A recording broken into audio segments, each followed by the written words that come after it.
में आप सभी का बहुत बहुत स्वागत है। 24 के आम चुनाव को लेकर लगातार सभी पार्टियां मेहनत कर रही हैं। जद्दोजहद लगातार चल रही है और जनता के बीच अपना जनाधार जुटाने के लिए लगातार प्रयास जारी है। कहीं यात्रा के माध्यम से, कहीं बैठकों के माध्यम से, कहीं जनसभा के माध्यम से, तो कहीं व्यवस्थाओं के माध्यम से। व्यवस्थाओं में तमाम चीज़ें आ जाती हैं। पर यहाँ पर जिस तरह से कांग्रेस की बात करें तो पहले भी हमने देखा है कि पहले भी भारत जोड़ो यात्रा राहुल गांधी ने की बड़ी यात्रा थी। और इस यात्रा के दौरान देखा गया था कि जिस तरह से उनको लोग मिल रहे थे, उनके साथ आ रहे थे, तो कहा जा रहा था ये यात्रा बहुत बड़ा परिवर्तन करेगी। हालांकि यात्रा हुई, परिवर्तन बड़ा नहीं हुआ, पर कहीं ना कहीं राहुल गांधी का जो नाम था, जो कद था, उसको बढ़ाने में इस यात्रा ने महत्वपूर्ण भूमिका निभाई थी। और उसके बाद से लगातार पद यात्राओं का दौर जारी है। अगर उत्तर प्रदेश की बात करें, उत्तर प्रदेश में अजय राय जो नए कप्तान हैं कांग्रेस के, उनके निर्देशन में यहाँ पर यूपी जोड़ो यात्रा भी चल रही थी। सहारनपुर से शुरू हुई थी और कल 6 जनवरी यानी कल बक्सी तालाब लखनऊ में इसका अंत भी हो जाएगा, खत्म हो जाएगी यात्रा। पर उसके बाद एक सनसनी और आ रही है। सनसनी यहाँ पर 14 जनवरी शुरू होगी, जब यहाँ पर राहुल गांधी अपनी भारत जोड़ो यात्रा का दूसरा टर्म यानी भारत जोड़ो न्याय यात्रा शुरू करने जा रहे हैं। बड़ी यात्रा है, 6,713 किलोमीटर की यात्रा रहेगी और इस दौरान 110 जिलों से गुजरेंगे और 66 दिनों की ये यात्रा रहेगी। कहा यह भी जा रहा है कि इस यात्रा में हो सकता है उनको वो चलें कम और गाड़ी पे भी ज़्यादा शुमार रहेंगी, क्योंकि बड़ी यात्रा यहाँ पर है। पिछली यात्रा की बात करें तो उस बार पिछली यात्रा 35-70 किलोमीटर की थी।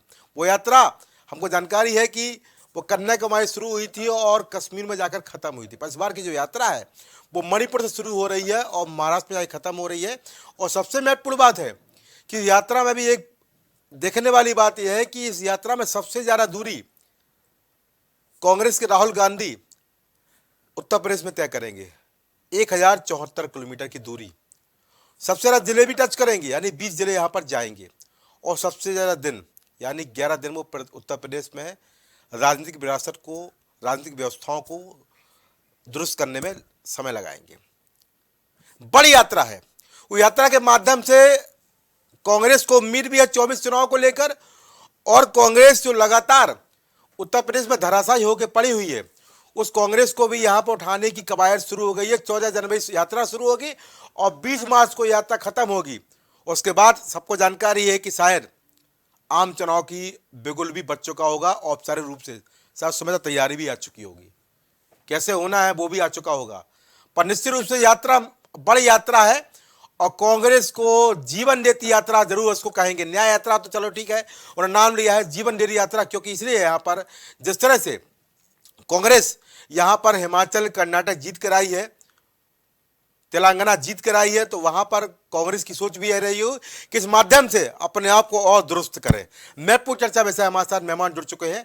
भारतीय जनता पार्टी से केसी जैन अपनी बात रखेंगे, प्रवक्ता कांग्रेस के रूप में यहाँ पर विशाल कुमार यादव अपनी बात रखेंगे, सुनील त्रिपाठी वरिष्ठ पत्रकार के रूप में अपनी राय देंगे। आप सभी का इस कार्यक्रम में बहुत बहुत स्वागत है। तो मेरा पहला सवाल प्रवक्ता कांग्रेस से रहेगा। विशाल भाई, बड़ी यात्रा यहाँ पर है जी। जी केसी भाई, क्या बोल दिया?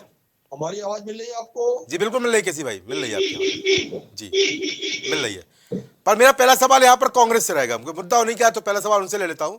विशाल, ये बड़ी यात्रा यहाँ पर है और पिछली बार 35-70 किलोमीटर की यात्रा थी, इस बार 6,713 किलोमीटर की यात्रा है, 110 जिले, 66 दिन, बड़ी यात्रा।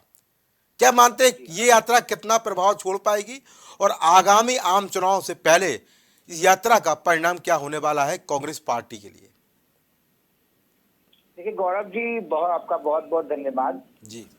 भारत जोड़ो यात्रा की अपार सफलता के बाद कांग्रेस पार्टी ने एक भारत जोड़ो न्याय यात्रा की अच्छा, अपार सफलता, क्या बात है। 14 जनवरी से, जिसमें आपका भी अभिनंदन है, आपका भी स्वागत है, आप भी उस यात्रा में शामिल हुई। चलिए, देखिए भारत जोड़ो यात्रा हमने किया कन्याकुमारी से कश्मीर तक। उसमें आवाम का बहुत हमें समर्थन मिला। देश के किसान, महिला, बुजुर्ग, नौजवान, हर तबके के लोग भारत जोड़ो यात्रा में भरपूर आगे बढ़कर साथ बढ़ाए, आगे आए और राहुल जी के साथ कदम से कदम मिलाकर चलने का काम किया। अच्छा। उस सिलसिले में हम कर्नाटका के चुनाव जीते, उसी सिलसिले में हम तेलंगाना के चुनाव जीते, उसी सिलसिले में हम हिमाचल प्रदेश के चुनाव जीते। अच्छा। कुछ चुनाव फिर हुए, उसमें उस चुनाव में रिजल्ट हमारे प्रतिकूल नहीं आए, लेकिन वोट परसेंटेज हमारा काफी अच्छा रहा। और ये भी बताने की बात है कि भाजपा से 10 लाख वोट ज्यादा मिले। ठीक है, अच्छा। चुनाव में हार ठीक है, चुनाव में हार जीत होता रहता है, ये मैं भी स्वीकार करता हूँ। और जी। दूसरी बात, भारत जोड़ो न्याय यात्रा की शुरुआत राहुल जी 14 जून से करे, जिसका निमंत्रण मैंने आपको पहले ही दे दिया। अच्छा। उस यात्रा में, ये यात्रा किसानों के साथ हो रही अन्याय के लिए यात्रा है, छात्रों अच्छा। के साथ हो रही अन्याय के लिए यात्रा है, महिलाओं के साथ हो रही अन्याय की यात्रा है। आपको बता दें किस तरह IIT BHU में एक स्टूडेंट के साथ रेप हुआ और भाजपा उसमें लीपापोती कर रही है, उसके खिलाफ ये न्याय यात्रा है। अच्छा। छात्र एग्जाम देते हैं, परीक्षा देते हैं और पेपर लीक हो जाती है, उसके खिलाफ ये न्याय यात्रा है। अच्छा। 15 लाख रुपए जुमले के खिलाफ ये न्याय यात्रा है। मूल रूप से कहा जाए तो ये जनता जो ठगा गया है मोदी सरकार के द्वारा, उस ठगी के खिलाफ ये न्याय यात्रा है। और ये न्याय यात्रा अपने मुकाम को सफल करेगी, अपने मुकाम तक पहुंचेगी और 2024 चुनाव में हम समझते हैं कि बिल्कुल एक नया एजेंडा सेट करेगा, एक नया रोटी कमाई दवाई सिंचाई रोजगार दवाई की बात को लेकर चुनाव में को सेट करेगा। हम समझते हैं कि बिल्कुल चुनाव में इफेक्ट पड़ेगा और कांग्रेस पार्टी की सरकार बनेगी भारत जोड़ो यात्रा और न्याय जोड़ो यात्रा से। अच्छा, ठीक है। विशाल कुमार यादव, मेरा सवाल लीजिए, मैं केसी भाई को लेता हूँ। आपने यहाँ पर न्याय की बात की, यहाँ पर आपने अच्छाई की बात की, यहाँ पर आपने व्यवस्था सुधारने की बात की। आपको पता है हिमाचल में भी लगातार विपक्ष जो बीजेपी है वो आपको घेरती रहती है, वहाँ पर भी तमाम तरह की चीज़ें हो नहीं पाई हैं और वहाँ पर भी सिलेंडर मेरे ख्याल से सस्ता नहीं हो पाया है। कर्नाटक में भी आपकी सरकार है, वहाँ पर कितना बदलाव किए हैं जिसका उदाहरण यहाँ पर आप यात्रा में देंगे। पर जहाँ पर आपकी सरकार बन गई है वहाँ पर कुछ परिवर्तन कर दीजिए तो मेरे ख्याल से आपको ज़्यादा लाभ होगा। जी बिल्कुल, हाँ, बिल्कुल बिल्कुल, आपने बहुत अच्छे सवाल किए। मैं सवाल मैं अच्छा इसका ही जवाब करता बहुत हूँ अच्छे जी। बहुत सरल लहजे में दे देना चाहता हूँ। जी। देखिए, हमने हिमाचल की सरकार में, हिमाचल में जब चुनाव था तो हमने सबसे बड़ा मुद्दा OPS किया था। हम्म। हिमाचल में सरकार बनते ही पहली कैबिनेट में OPS लागू कर दी गई है, शायद आपको पता नहीं है, OPS लागू कर दी गई। हमने अच्छा। कर्नाटका में कहा था कि सरकार बनेगी और महिलाओं को फ्री बस सुविधा दी जाएगी और आज कर्नाटक की सभी महिलाओं को फ्री बस सुविधा दी जा रही है। हमने कई तरह के वायदे किए और धीरे धीरे सभी वायदों को पूरे किए जा रहे हैं। वायदे तो भाजपा को करना होगा कि कब से 500, कब से 450 में सिलेंडर मिलेगा, भाजपा ये बता दे। अच्छा। कब अरे 200 अरे, यूनिट अगर बिजली ये फ्री नहीं दे रहे मिलेगी, तो आप भाजपा दिलवा बता दे। दीजिए ना, विपक्ष में बैठे हैं, मुख्य विपक्ष की भूमिका में बैठे हैं तो आप मैंने तो संघर्ष कहा कर था लीजिए, कि राजस्थान में हमारी भी सरकार बैठे हिमाचल हैं। प्रदेश में हमने OPS पे बात किया था, OPS अगर लागू जनता है। ने आपको हमने जनाधार OPS पे सीट, बात किया था, हिमाचल सुन प्रदेश के लीजिए चुनाव में OPS लागू है। विशाल भाई, जनता ने जी जनाधार आपको सत्ता का जी नहीं जी दिया, जी विपक्ष का तो दिया है ना, राजस्थान में भी दिया है, जी छत्तीसगढ़ जी, में भी दिया बिल्कुल है, मध्य बिल्कुल प्रदेश में दिया बिल्कुल, है, वही मेहनत कर विपक्ष लीजिए। अपनी भूमिका निभा रही है। चलिए निभाइए, विपक्ष चलिए। अपनी भूमिका बोलो निभा तो रही है, बात विपक्ष करिए। भूमिका चलिए, हो गया, निभाने हो गया, का चलिए नहीं केसी जन तो बोलेंगे। देश में पहली बार हो गया, हो गया, 161 आवाज सांसदों को नहीं आ रही निलंबित कर दिया आपको। हो गया। गया, चलिए ठीक है, केसी जन विपक्ष बोलेंगे। अगर भूमिका नहीं निभाती चलिए। तो इतनी बड़ी सांसद के दबाव में निलंबित किया जाता क्या? विपक्ष चलिए। अपनी भूमिका निभा रही है। चलिए ठीक है, हो गया, चलिए ठीक है। केसी भाई, केसी जन, आपको मेरी आवाज आ रही है? हेलो। जी केसी भाई, आपको आवाज आ रही है? केसी जन साहब, आपको मेरी आवाज आ रही है?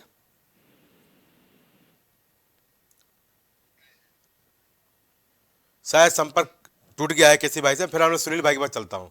सुनील भाई, यात्रा होने जा रही जी है गुरु जी, और यात्रा में बहुत अच्छी बात। जी विशाल भाई ने मुझे तो न्योता दे दिया है, आपको न्योता दिया कि नहीं पता नहीं, बरस पत्रकार हैं आप। विशाल भाई तरफ से मैं भी आपको न्योता दे देता हूँ। चलिए ठीक है, पत्रकार है, चलिए अच्छी बात है, न्योता दिया है तो कम से कम मीडिया पे आरोप तो नहीं लगाएंगे कि यात्रा दिखाते नहीं है। भाई हम तो यात्रा दिखाते रहते हैं, जहाँ जहाँ विपक्ष अपनी भूमिका निभाता है, प्राइम टीवी हमेशा से विपक्ष की भूमिका को दिखाता आया है और दिखाएगा। ठीक है सुनील भाई, कितना यहाँ पर परिणाम आने वाला है, कितना यहाँ पर लाभ मिलने वाला है कांग्रेस में, और खासतौर से जैसे हम देख रहे हैं कि सबसे ज़्यादा ये उत्तर प्रदेश में समय बिताएंगे, 11 दिन 20 जिले और 1074 किलोमीटर। गौरव जी, जी। विकास जी हमको निमंत्रण नहीं देंगे। अच्छा। नहीं बिल्कुल, आपको भी नहीं होता है, जी। आपको भी नहीं, आप भी देश का हिस्सा है। आप भी पत्रकार है, आपको मेहमान न्योता से देते वादा हैं। नहीं है। हाँ जी। आप तो हमेशा हमको भाजपा प्रवक्ता, भाजपा के प्रतिनिधि, अच्छा। भाजपा के वक्ता, अच्छा। हो सकता है बीजेपी नाते हमको ना निमंत्रण दे, अच्छा। कोई बात नहीं है। लेकिन मैं जो देख रहा हूं, उत्तर प्रदेश में राहुल गांधी जी की से यात्रा का कोई प्रभाव पड़ने वाला नहीं है गौरव जी। अच्छा। उत्तर प्रदेश इतनी बड़ी भविष्यवाणी कर दी सुनील भाई, कोई आधार तो दे दीजिए। हाँ, आधार दे रहा हूँ। हाँ बोल लीजिए। इसलिए कि जब चुनाव आता है हाँ। तभी कांग्रेस पार्टी सक्रिय होती है, अच्छा। और चुनाव खत्म होने के बाद कोई प्रोग्राम नहीं रहता है। राजस्थान में आप हारे, बताइए आप क्या किए हो। और उत्तर प्रदेश में तो मैं दावे के साथ कह रहा हूं कि स्थानीय सरकार के चुनाव में या स्थानीय निकाय कह लीजिए, कांग्रेस का कोई बड़ा नेता ही नहीं आया चुनाव में। अच्छा। रायबरेली से भी आपने धीरे धीरे अपना रिश्ता खत्म कर लिया है, हम्म। जो आपका गढ़ था। हम्म। ये चुनाव चल रहा है गौरव जी, मैं दावे के साथ कह रहा हूं, 24 के चुनाव के बाद उत्तर प्रदेश में किस पार्टी का नेता आएगा, क्या जनता का हित करेगा, ये 24 के बाद 25 में आप भी देखेंगे बैठ करके। अच्छा। केवल ये यात्रा 24 तक चल रही है, एन केन प्रकार सत्ता हमें हासिल हो, और ये कांग्रेस के लोग चिल्ला रहे हैं जनता कोई महंगाई को लेके, भ्रष्टाचार को लेके, या जो ये गिना रहे हैं बैठे हमारे विकास जी छोटे भाई जी। इनको ले कोई जन आंदोलन छिड़ा हो तो बताइए हमको। अच्छा। ये तो केवल पार्टी लोग कह रहे हैं। अच्छा। कहीं बता दीजिए कि बिना पार्टी के 2-4 हजार लोग इकट्ठा हुए हैं कि महंगाई है, कि भ्रष्टाचार है, कि बेरोजगारी है। एक जगह आप उत्तर प्रदेश की बता दीजिए जहां ऐसा कोई कार्यक्रम आयोजित हुआ हो या आयोजित होने वाला हो। ठीक है सर, दोबारा आता सुनील भाई आपके पास में। केसी भाई जुड़ चुका है। केसी भाई, यात्रा हो गई और चुनौती बड़ी मिलने वाली है। सबसे ज्यादा यात्रा आपके उत्तर प्रदेश में होगी, 1014 किलोमीटर की यात्रा, 11 दिन और 20 जिले। बड़ी चुनौती आपके लिए है, अपने आप को मजबूत करेंगे और आपका यहाँ पर 80 सीट जीतने का जो सपना है उसको भी यहाँ पर पूरा होने से रोकेंगे। और अब की बार 400 बार की जो बात आप लगातार कहते जा रहे हैं, दावा करते जा रहे हैं, इस पर भी सेल लगाने की पूरी तैयारी है प्रवक्ता कांग्रेस की, जो यहाँ पर कथन का है। देखिए गौरव जी, पहली बात तो ये है कि लोकतंत्र में, लोकतांत्रिक व्यवस्था में, चुनावी प्रक्रिया में हर एक पार्टी को अपनी बात को कहने का अधिकार है और इस बात का प्रयास करने का पूरा अधिकार है कि वो ज्यादा से ज्यादा सीट जीत करके आवे और सरकार बनाए। लेकिन पार्टियों के सोचने मात्र के से, पार्टियों के प्रयासरत रहने मात्र से कुछ नहीं होने वाला है जब तक जनता आपके साथ में ना। अभी आदरणीय राजनीतिक विश्लेषक महोदय लगातार जिस बात पे जोर दे रहे थे कि आप जो बातें कह रही है कांग्रेस, आज जो जो आरोप लगा रही कांग्रेस, उनको लेकर के कांग्रेस कर क्या रही बात। और आप देखिए कि जो ये कांग्रेस यात्राएं निकाल रही है, वास्तव में कांग्रेस केवल और केवल जो क्षेत्रीय दल है, जिनको ये लगातार कहते रहते हैं कि क्षेत्रीय घटक से कुछ नहीं होता है और हम राष्ट्रीय पार्टी है, यही क्षेत्रीय पार्टियों के अंदर सेंधमारी करने के लिए यात्राएं निकाल रहे हैं। अच्छा। क्योंकि कांग्रेस के पास अपना कुछ है नहीं। वेस्ट बंगाल में ममता बनर्जी जी कह रही है हम चुनाव लड़ेंगे पूरी की पूरी सीटों पे। पंजाब में कांग्रेस, पंजाब में आम आदमी पार्टी ने कह दिया कि 13 की 13 सीटों पे चुनाव लड़ेंगे लोकसभा की। और उत्तर प्रदेश में अखिलेश यादव जी ने स्पष्ट कर दिया कि भाई अगर गठबंधन होता है तो, नहीं तो हम 80 की 80 पे लड़ेंगे, अगर गठबंधन होता है तो हम 70 पे लड़ेंगे, 10 सीटें हम दे सकते हैं। अच्छा। कांग्रेस को मिला करके। तो ये सारी बातें जो उभर करके लगातार सामने आ रही हैं, तो कांग्रेस के पास बचा क्या? जो राजस्थान था, जो छत्तीसगढ़ था, वो भी चला गया। तो कुल मिला करके कांग्रेस ये सारा की सारा जो आंदोलन कर रही है, जो यात्राएं निकाल रही है, उसका उद्देश्य मात्र क्षेत्रीय दलों की जो ताकत है उसमें से सेंधमारी करना और कहीं ना कहीं उसमें से अपना हिस्सा लेना। अच्छा। कहां पर अगर इन 3 राज्यों में जिसको कांग्रेस लगातार लिस्ट पर टेस्ट करे, कांग्रेस लगातार एक बात पे जोर दे रही थी कि इन 3 राज्यों का चुनाव हो जाने दीजिए और इससे भी आप देख लीजिएगा। और चुनाव होते ही क्या कहने लगे, अरे ये तो क्षेत्रीय चुनाव है, तो विधानसभा के चुनाव है, उसके मुद्दे अलग है, उसकी राजनीति अलग है, हार गए तो क्या हुआ, कोई फर्क नहीं पड़ने वाला है। लोकसभा में हम लोग मिलकर के चुनाव लड़ेंगे, यहाँ हम लोग एक नहीं हो पाए। तो इस बात की क्या गारंटी है जब आप अभी तक एक नहीं हो पाए हैं, एक दूसरे को कहीं ना कहीं कोसते रहे हैं, एक दूसरे को मंचों से गालियां देते रहे प्रदेश के चुनाव में अभी, और आप कहते हैं हम लोकसभा चुनाव में एक हो जाएंगे। अच्छा। तो जनता आपकी बातों को कैसे मानेगी?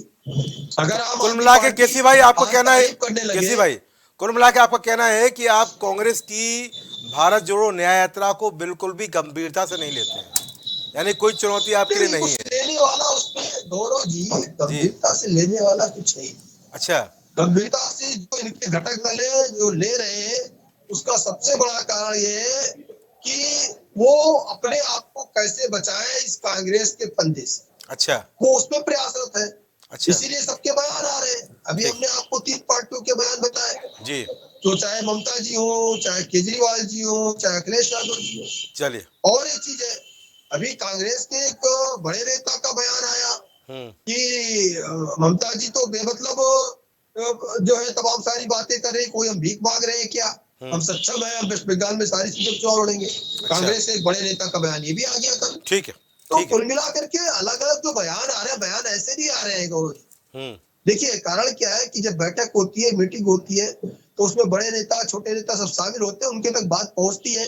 अगर वो नहीं भी शामिल है तो बड़े नेता आकर के अपने कार्यकर्ताओं के बीच में, अपने नेताओं के बीच में आकर के बात करते हैं। ठीक है। और पंजाब जो पंजाब की बात है, पंजाब के प्रदेश अध्यक्ष ने आम आदमी पार्टी के स्पष्ट होकर के कहा है कि 13 की 13 सीटों पर चुनाव लड़ने का दिशा निर्देश बिल्कुल कहा, केजरीवाल जी की तरफ से जारी हुआ है। ठीक है, पूछ लेता हूँ।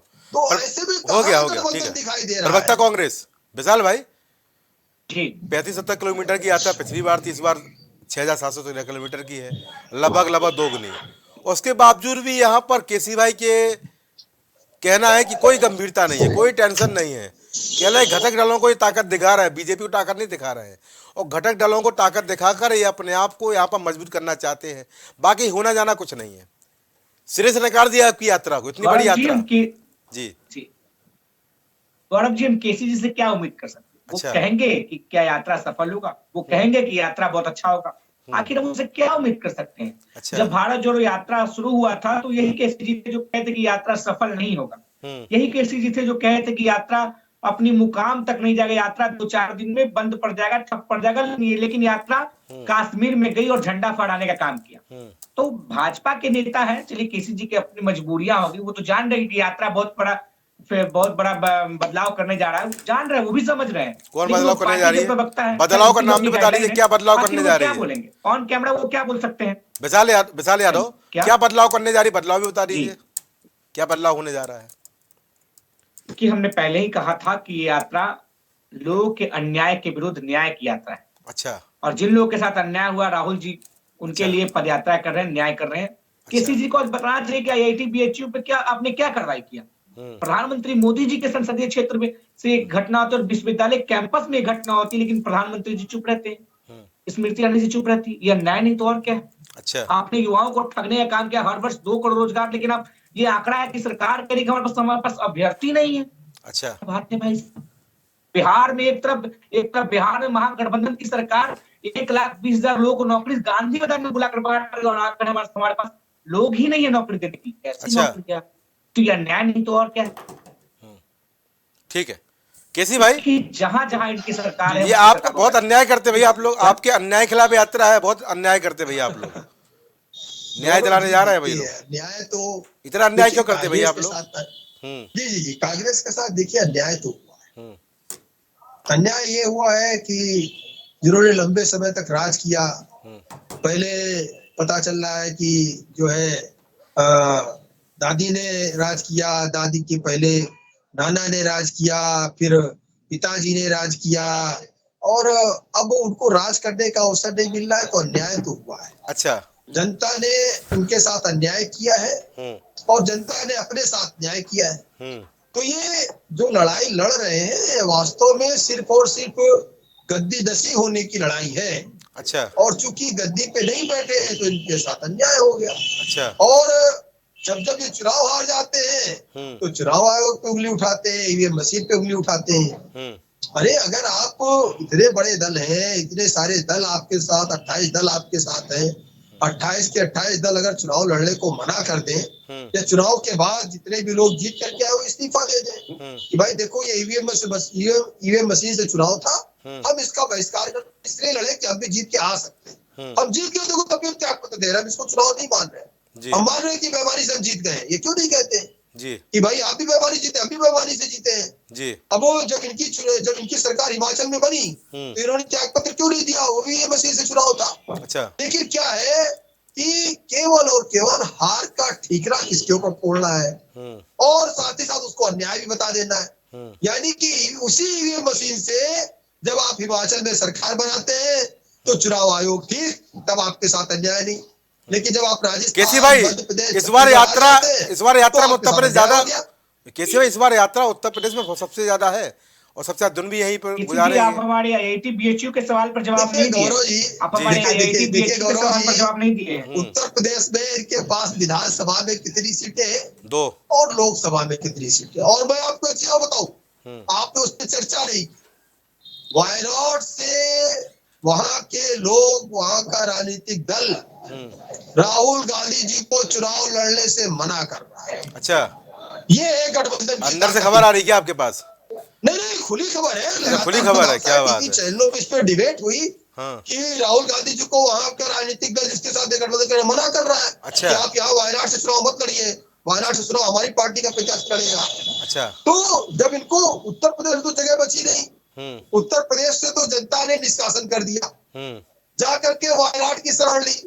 वायनाड का राजनीतिक दल कह रहा है कि भाई आज चुनाव मत लड़िए आप, तो अब राहुल गांधी जी जाएंगे कहाँ? अच्छा, और पूछ लेता हूँ। कितनी इनकी सीटें उत्तर प्रदेश में वर्तमान में है, विधानसभा में कितनी है, लोकसभा में एक एक दो दो सीट पे सिमटे हुए 80 सीटों का ख्वाब देख रहे हैं। और अभी विधानसभा का चुनाव हुआ 2022 में, उसमें क्या स्थिति हुई, एक दो सीटों पे सिमट के रह गए। और एक चीज मैं बताऊं आपको कि जिस गठबंधन की ये बात कर रहे हैं, जिसमें सबसे ज्यादा भागीदारी किसी की है, अगर विपक्ष के रूप में कांग्रेस और किसी के गठबंधन का यहाँ पर वर्चस्व है, वो समाजवादी पार्टी उत्तर प्रदेश में है। अच्छा। जैसे कि वेस्ट बंगाल में ममता जी का है। अब यहाँ पर तो गठबंधन में पहले भी लड़े थे, इनके साथ कौन लड़ा था अमेठी और राहुल गांधी जी की सीट पे? जी, स्मृति ईरानी जी, वो केवल और केवल भारतीय जनता पार्टी कैंडिडेट था, केवल सीधी टक्कर कांग्रेस और भाजपा की थी।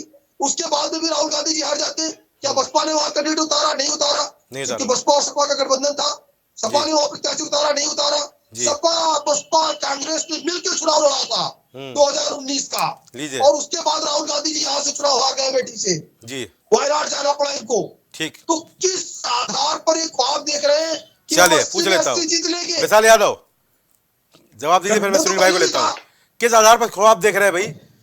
वायनाड से भी छुट्टी होने वाली, किस भाई बोल रहे हैं? हर बातों को घुमा, जी देखिए केसी जी हर बातों को घुमा फिरा कर बोलेंगे, लेकिन इनसे जो सवाल पूछा जाएगा उसका जवाब नहीं देंगे। इनसे हमने सवाल पूछा, अरे वो मुद्दा नहीं है भैया, वो मुद्दा नहीं है आज का।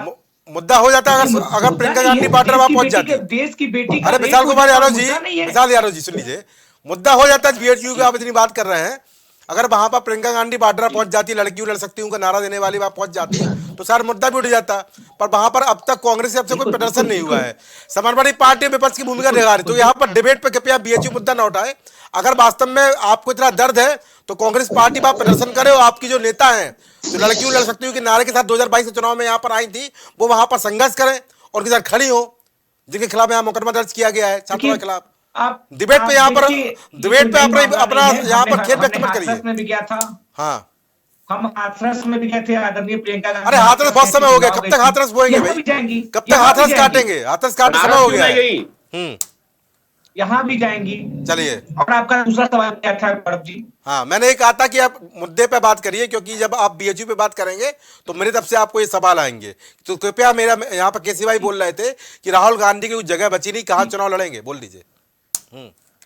देखिए राहुल गांधी जी 2 सीट पर चुनाव लड़े, इनको ये याद, लेकिन इनको ये याद नहीं कि प्रधानमंत्री मोदी जी भी 2 सीट पर चुनाव लड़े थे, एक बनारस और एक गांधीनगर। अच्छा, तो क्या 2 सीट पर चुनाव लड़ना गुनाह है क्या? अच्छा, चुनाव हार जाना या चुनाव जीत जाना गुनाह है क्या जी? और ये कह रहे कि वायनाड से खबर आ रही है, कौन सा गुप्तचर रखे हैं भाई साहब? खबर आपको न्याय का नहीं आता है, लेकिन खबर विपक्ष में क्या हो रहा है इसकी आ जाता है। किसान आत्महत्या कर, इसका खबर आपको नहीं मिल रहा है, लेकिन राहुल गांधी के साथ क्या हो रहा है इसका खबर आपको मिल जा रहा है। बहुत बड़ा गुप्तचर है भाई साहब पार्टियों का। अच्छा, विपक्ष में क्या हो रहा है इनको खबर है, लेकिन किसान आत्महत्या कर इनको खबर नहीं मिल रहा है। राहुल गांधी जी कहाँ पे चुनाव लड़ेंगे नहीं लड़ेंगे, आप चिंता क्यों कर रहे हैं? कांग्रेस पार्टी और इंडिया गठबंधन से चिंता है। प्रधानमंत्री जी मोदी जी दूसरा चुनाव लड़े थे कि नहीं लड़े? प्रधानमंत्री जी, क्या प्रधानमंत्री खुद फिर बनारस से चुनाव लड़ेंगे या कहीं और से लड़ेंगे? आप बता दीजिए कैसी भाई। अरे जहाँ प्रधानमंत्री कहाँ से लड़ेंगे? नेतृत्व जहाँ पार्टी उनको कहेगी वहां से चुनाव लड़ेंगे राहुल जी। चलो राहुल जी तो पूरे देश में चुनाव लड़ने, जहाँ से पार्टी की कोर कमेटी उनको चुनाव लड़वाएगी, जहाँ वहां से राहुल जी चुनाव लड़ेंगे। दोनों पर जीते, लेकिन आप जिस गठबंधन की कवायद लेकर के चल रहे हैं, इसी गठबंधन के अंतर्गत तो आपने उत्तर प्रदेश में चुनाव लड़ा था। ना तो समाजवादी पार्टी आपके खिलाफ बिल्कुल नहीं, गठबंधन नहीं था लोकसभा चुनाव में, बताइए क्या गठबंधन था? अब वो पार्टी खड़ा नहीं की, प्रॉब्लम है क्यों नहीं? बारी बारी बोलिए, समझ में नहीं आ रहा मुझे क्या बोलना है, बारी बारी बोलिए। क्यों हार गए? लीजिए, क्यों चुनाव हार गए? विशाल यादव बता दीजिए भाई, क्यों चुनाव हार गए आप? और क्या गठबंधन थी ये बताने का प्रयास कीजिए। मायावती से क्या गठबंधन थी उस समय, जिस समय क्या पेमा था? अरे मायावती गठबंधन नहीं था, समाजवादी पार्टी और बहुजन समाज पार्टी गठबंधन तो था 2019 में, वो आपको वो याद दिला रहे हैं। तो आपका गठबंधन नहीं था? हमारा गठबंधन था क्या उस समय? कांग्रेस पार्टी के साथ गठबंधन था क्या? कांग्रेस पार्टी के साथ गठबंधन? अरे उन्होंने बागोवर दिया था, प्रत्याशी नहीं उतारा था भाई। कैंडिडेट नहीं उतारी, अरे वो कह रहे हैं उन्होंने बागोवर दिया था आपको अमेठी में, नहीं उतारी, तब भी हार गए। प्रवक्ता कांग्रेस को आपको ये बोल रहे हैं कि वहां पर अमेठी में बागोवर दिया था आपको बहुजन समाज पार्टी समाजवादी पार्टी ने, आपकी सीधी लड़ाई बीजेपी से थी, तब भी आप हार गए, ये बोल रहे हैं वो। अरे भाई वो कैंडिडेट नहीं उतारे, ये उनकी प्रॉब्लम है। क्या कांग्रेस पार्टी से गठबंधन था? ऐसा मत करिए, इसमें उतार देंगे दिक्कत हो जाएगी। चलिए ऐसा मत कहिए भाई, ऐसा मत कहिए, नहीं तो बात बीएसपी को उतार देंगे दिक्कत हो जाएगी। चलिए ठीक है, मैं सुनील भाई के पास चलता हूँ। सुनील भाई आपने सुना? सुनील भाई जी, सुनील भाई आपने दोनों की बातें सुनी। या केसी भाई बोल रहे राहुल गांधी कहाँ चुनाव लड़ेगी, खैर वो मुद्दा आज का नहीं है, पर जिस तरह से यहाँ पर भारत जोड़ो न्याय यात्रा हो रही है, विशाल यादव बोल रहे हैं कि अन्याय के खिलाफ हम न्याय दिलाने जा रहे हैं। आपने कहा इस यात्रा का बहुत बड़ा फर्क पड़ने वाला नहीं है, तो सुनील भाई क्या यात्रा का फर्क कहीं भी नहीं पड़ेगा? लगभग 15 राज्यों से यात्रा गुजरेगी कि केवल उत्तर प्रदेश में नहीं पड़ेगा? आपकी क्या राय है? देखिए गौरव जी, मैं उत्तर प्रदेश का निवासी हूँ जी, यहाँ की राजनीति को मैं बहुत नजदीक से देखता हूँ जी। उत्तर प्रदेश में भारतीय जनता पार्टी, समाजवादी पार्टी और बहुजन समाज पार्टी, अच्छा, इसके अलावा किसी पार्टी के जनाधार नहीं है। 24 के चुनाव में आप देख लीजिएगा। और जो हमारे मित्र विकास जी कह रहे हैं कि 2 सीटों पर लड़ना कोई अपराध नहीं है, मैं बड़ा निवेदन साथ कहना चाह रहा हूं कि 1 सीट के चुनाव के जी, पिलर नंबर 21 लड़ते हैं जी। अगर आप जनसेवक हो तो 1 सीट पर लड़ो। इसके लिए अच्छा, न्याय व्यवस्था और उसको चुनाव आयोग को संज्ञान लेकर के करना चाहिए। माहौल पूछना। अच्छा, नंबर 21 एक चुनाव में करोड़ों रुपया जनता का जाता है। अच्छा, माहौल 2 सीट पे लड़ने जो विकास जी कह रहे हैं, ये इसका विरोध होना चाहिए और एक ही सीट एक नेता को मिलनी चाहिए। अरे मेरा सवाल तो ले लीजिए, आपने चुनाव पे चले गए। मेरा सवाल है कि केवल उत्तर प्रदेश में फर्क नहीं पड़ेगा या आपके दावे यहाँ पर किसी राज्य फर्क नहीं पड़ने वाला है? बड़ी यात्रा है गौरव जी, उत्तर प्रदेश में तो नहीं पड़ेगा, एकदम नहीं पड़ेगा। अच्छा, अन्य राज्यों में भी, क्योंकि कांग्रेस का एक सबसे बड़ी कमी ये है, मणिपुर में प्रभाव नहीं पड़ेगा। भारतीय जनता पार्टी हारती है तो समीक्षा करती है। अच्छा, और कैसे हम अपने वोटर सुलभाएं इस पे प्रयास करती है। अच्छा, मैं कांग्रेस, भले इनको बुरा लग रहा हो विकास जी, कांग्रेस को मैं देख रहा हूं हमेशा कि चुनाव टाइम तो पूरी ताकत झोंक देती है। अच्छा, चुनाव जीता या चुनाव हार गया, अच्छा, उसके बाद न उसका चिंतन होगा न उसका मंथन होगा। अच्छा, तो यही मेरा अपना मानना है कांग्रेस के पतन के कारण है। अच्छा, निष्क्रिय हो जाते हैं, क्योंकि ठीक है, पूछ लेता हूँ। चुनाव टाइम तो आपको पूरी ताकत लगा करके जनता के बीच में जा रहे हैं जी, ठीक है। विशाल यादव 3 राज्यों में चुनाव हारे, उसके बाद बताइए कांग्रेस ने क्या चिंतन मंथन किया? सुनील भाई बड़ी बात कहे आपके लिए, राय भी है और एक सलाह भी है आपके लिए। शायद ना चिंतन करते ना मनन करते, हारते या जीतते निष्क्रिय हो जाते, ऐसा क्यों करते भाई? बात तो सही है, 22 चुनाव के बाद भी आपकी बड़ी नेता यहाँ दोबारा लौट के नहीं आई, चर्चा करने नहीं आई।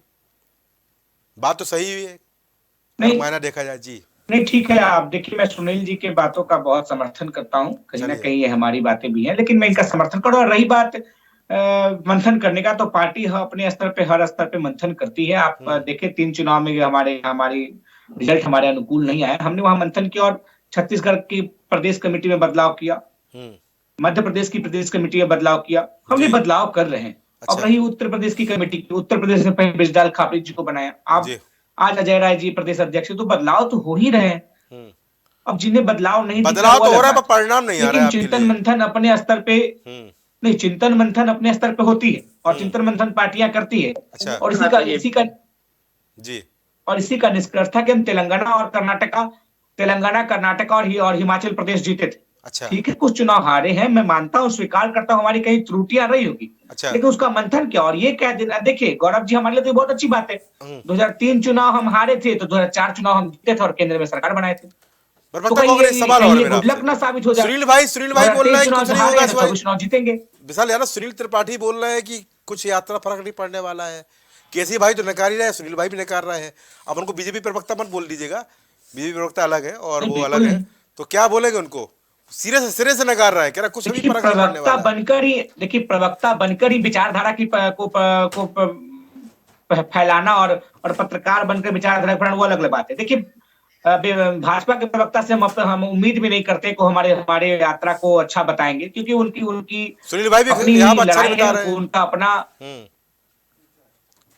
भाजपा के प्रवक्ता से हम उम्मीद भी नहीं करते हैं कि वो हाँ अच्छा ठीक है। कहेंगे, लेकिन हाँ वो चोरी छुपे हमारी यात्रा में आते हैं, उनका धन्यवाद। उनकी अच्छा। यात्रा से हमारा शोभा बढ़ता है। कई हाँ भारत जोड़ो यात्रा में कई प्रदेशों में बीजेपी के नेता हमारी यात्रा में शामिल होते हैं। हाँ। उन सभी यात्रियों का धन्यवाद मैं करता हूँ, और किसी जी को भी अरे बोलता हूँ, सुनील अगर भाई पे आपको बोल दो, सुनील मजबूरियां भाई ना पे बोल हो। लीजिए। भाजपा तो आपकी बुराई देखिए करेगी, सुनील सुनील जी भाई भी बुराई कर रहे हैं। बड़े पत्रकार है, मैं इनका सुनील जी बड़े पत्रकार है, मैं इज्जत करता हूँ। इन्होंने शुरुआत में कहा ये हमें निमंत्रण नहीं दे रहे हैं। सुनील जी हाँ। मैं आपको खुला निमंत्रण देता हूँ कि आप मणिपुर से लेकर मुंबई तक जब भी भारत जो भी भारत जोड़ो यात्रा जिस राज्य में जाए, आप सभी राज्य में भारत यात्री प्रदेश यात्री भारत यात्री बनकर उसमें आने का कष्ट कीजिए और देखिए यात्रा कैसे होती है। ठीक है। राहुल जी कितने संघर्ष करते यानी हैं। सुनील जी आप देखिए अंदाज नहीं लगा पा रहे हैं, कांग्रेस यानी की सुनील मेहनत जी बोल दिखेगी। रहे हैं। अब जब दिखना नहीं चाहिएगा तो बात ही अलग है। अच्छा दिखेगा नहीं, चले ठीक है। किसी भाई आखिरी कमेंट दे दीजिए भाई। भाई आप तो बुराई करते हैं, सुनील भाई भी बोल रहे देखिए, हैं, सुनील भाई को निमंत्रण दे दिया है, नहीं आपको नहीं, निमंत्रण दे दिया देखिए उन्होंने। हाँ। बात बुराई की नहीं है। अभी आप कांग्रेस के साथी से पूछेंगे कि मोदी जी के जो लगभग 9.5 साल हो गए, 10 साल पूरे होने वाले हैं, 10 साल में 1 साल में एक काम तो अच्छा किया होगा, 10 साल में 10 काम हो गए। आप इनसे पूछिए 10 के बजाय 5 काम बता दीजिए भारतीय जनता पार्टी के, जिनको आप सही मानते हो, अच्छा मानते हो, तो ये एक भी काम को स्वीकार नहीं करेंगे। आज भारत देश 5वीं अर्थव्यवस्था बन करके उभरा है, और जिस प्रकार से मोदी जी की गारंटी के बाद जिस प्रकार से जनता ने भरोसा किया और लगातार भारतीय जनता पार्टी सब जगहों पे जो बढ़त बना है, ये कहीं ना कहीं देखिए, आप अगर राजनीतिक दल हैं, आप सरकार में हैं, तो आप इस चीज को नहीं नकार सकते हैं कि अगर आपकी सरकार बन रही है, आप जीत रहे हैं, तो उसको ये आप नकार नहीं सकते हैं कि इसका काम का कोई फर्क ही नहीं। देखिए जनता के लिए सरकार चुनती है, सरकार इसीलिए चुनती है और बदलाव इसलिए लाती है। जनता अगर संतुष्ट है तो आपको फिर से चुनेगी, जनता संतुष्ट है बदलाव लाएगी। तो अगर हम जीत रहे हैं, जनता मोहर लगा हमारे काम पे कि हमारे काम अच्छे हैं, जनता संतुष्ट है। ठीक है। आप सभी का चर्चा जुड़ने के लिए बहुत बहुत धन्यवाद। तो चर्चा बड़ी महत्वपूर्ण सी चर्चा थी यहाँ पर भारत जोड़ो न्याय यात्रा की। कांग्रेस की भारत जोड़ो न्याय यात्रा 14 जनवरी शुरू होगी, 20 मार्च खत्म होगी। बड़ी यात्रा है, 6,713 किलोमीटर की बड़ी यात्रा, और उत्तर प्रदेश में सबसे ज्यादा यहाँ पर राहुल गांधी आएंगे। 20 जिले भी कवर करेंगे और 11 दिन यहाँ पर बिताएंगे उत्तर प्रदेश में। इस यात्रा का क्या परिणाम होगा, किस तरह ये यात्रा कांग्रेस को बेहतर कर पाएगी, और इस यात्रा का आगामी आम चुनाव के लिए कितना असर होगा, ये समय बताएगा। पर मेरा मानना यह है, जब जब यात्राएं होती है परिवर्तन जरूर होता है। अब ये परिवर्तन संगठन में हो, ये परिवर्तन व्यवस्थाओं में हो, ये परिवर्तन विचारधारा में हो, ये परिवर्तन व्यवस्थाओं में हो, या ये परिवर्तन एक ऐसी व्यवस्था में हो कि जनता की सुखद यात्रा शुरू हो जाए। मेरा मानना यह है, जनता की सुखद यात्रा भी जरूरी है, और जनता जनार्दन ही आपको यहाँ पर जनाधार देती है। तो जनता के मुद्दों की यात्रा अगर शुरू करेंगे तो शायद यहाँ पर बेहतर रूप से परिणाम भी आएंगे और व्यवस्थाएं भी यहाँ पर बदलती नजर आएंगी। तो आज की चर्चा में इतना ही। नमस्कार।